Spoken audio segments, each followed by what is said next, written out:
Yo, what is good, YouTube? Welcome back to another JC2K video. In today's video, we are going to be opening up our King of the Court 92 plus hidden gem. Unfortunately, my King of the Court run was not as successful as I would have hoped it would be this weekend, to be entirely honest. I lost 3 games, finished my last loss at about 3:45 Central, so with about 15 minutes left in King of the Court, and I wound up being about 150 points below top 1%, which is a shame. Was really hoping for that pink diamond hidden gem, but I guess we're going to have to settle for a diamond this week.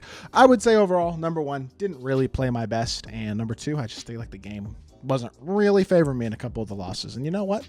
That's life. It's 2K. Sometimes you're not going to win every game, and King of the Court is tough. It's very sweaty, and so unfortunately, it's not always going to go your way, and in today's games, that just kind of seemed to be the case. So before we hop into the video, if you haven't already, make sure you hit that subscribe button. Help me push towards the 40,000 subscriber mark on the channel. I upload every single day, tons of consistent daily MyTEAM content.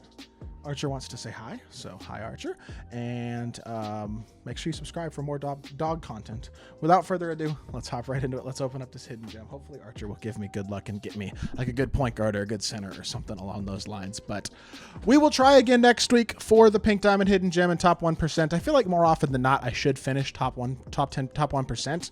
I was honestly pretty disappointed with myself that I didn't this weekend, but that is life.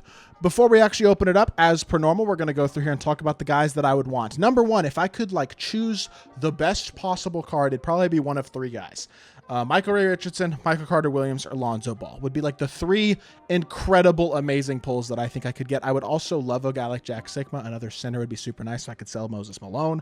I mean, even a good power forward, so I could sell Al Harrington would be nice as well. When you look at my team right now, number 1, I don't have a ton of MT. But number 2, this is kind of what the squad is looking like. Ignore Jalen Green. He's not supposed to be in here. It's more like this. But I would love another point guard because I don't love Jamal off the bench. I would love a better defensive point guard than him, which is why Michael Carter Williams, Michael Ray Richardson, and Lonzo would all be amazing options.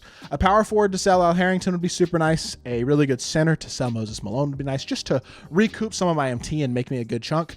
And if I get another shooting guard small forward, I mean, I've gotten a ton of amazing ones. Franz, Jack Marin, Bruce Bowen, Alex English, all great cards. But I don't really want another small forward, power forward, or shooting guard small forward. Because, dude, where would I put them? I mean, I don't know who I would get at this point. I guess I would basically have to sell Dr. J if I got a really good one. I'm not even entirely sure. But Dr. J is one of the best cards in the game. So, I mean, I'm sure there are still some good shooting guard small forwards I could get, but I would also like a Kirk Heinrich. That'd be nice. Just a good point guard in general would be really, really nice. Jonathan Isaac at power forward would be awesome. I mean, if I was going to get a shooting guard small forward, I think Corey Maggette would be a good option. Is Roy Hibbert any good? I don't really know. But if he's decent, he would be a decent option. I know he's tall. He can kind of shoot. Does he have speed at all? Nope, 47 speed. Okay. Do not give me Roy Hibbert, please. There are a lot of bad ones in here as well. I think that's fair to note. And I'm honestly kind of due for a bad one. Now, I say that hoping that I don't get a bad one. But there are a lot of guys that I would take. Like, I think Terry Cummings would be nice. Tom Gugliotta would be nice. Both those guys would be good power forwards. Danny Manning's probably pretty good. Clifford Robinson's jumper's not amazing, but I don't think he's bad. Overall, there's a lot of good cards, but as long as it's not a shooting guard or small forward and it's somebody good, I will be pretty happy. Like Larry Nance would be really nice. I'd use that power forward. Same thing with Joe Smith. Marcus Camby's a really good big. Byron Scott, I assume, is pretty good defensively. Well, maybe not quite as good defensively as I thought, actually, so maybe he's not the best option. Danny Green's a great card, but I don't need him. It's interesting how many of these guys would not help my team at this point. I'd love Marcus Smart. I'd love Tyreek Evans. Both those guys are good.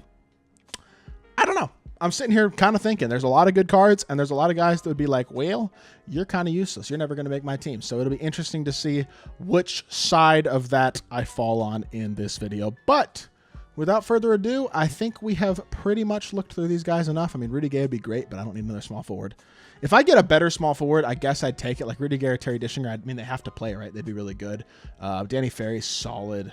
Let me see. Are there anybody else in here that I'm missing that'd be like really, really nice? Sean Livingston would be great. Tree Rollins, if he can shoot, is good, but I don't think he can. 29 3-ball. Nope. Never mind. Don't want him.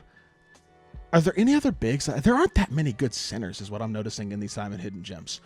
So that's one thing that I will note is that seems probably a little bit unlikely to pull a good center considering there just don't seem to be that many of them. Derek McKee's 6'10". I would take him. Mo Bamba's really good. I would love Mo Bamba. I would love Spencer Dinwiddie. He's really good as well.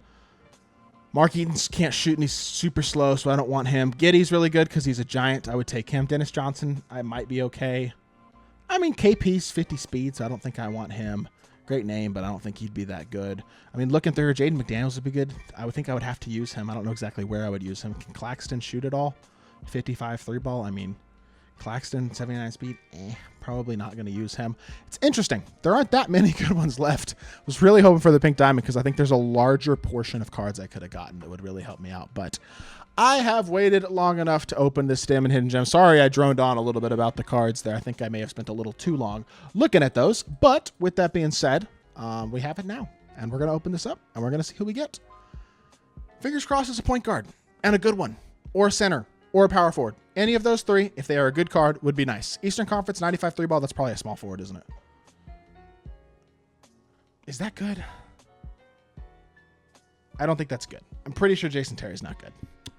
Well, yeah, I think that's bad. I'm pretty sure that's bad. I wanted a point guard, but I don't think Jason Terry's a very good point guard. Let's look at this card real quickly. He's 6'2", 95 3-ball, can't dunk, bad defensively. Yeah, a non-defensive point guard who can't dunk. I'm good. Plain and simple. I will pass on that. Overall, this was a dud. I was kind of due for a dud. I'll say that. So I guess I can't be too mad about it. Escape isn't great. Behind the back certainly isn't good. He does have Darius Garland dribble style, so that's interesting.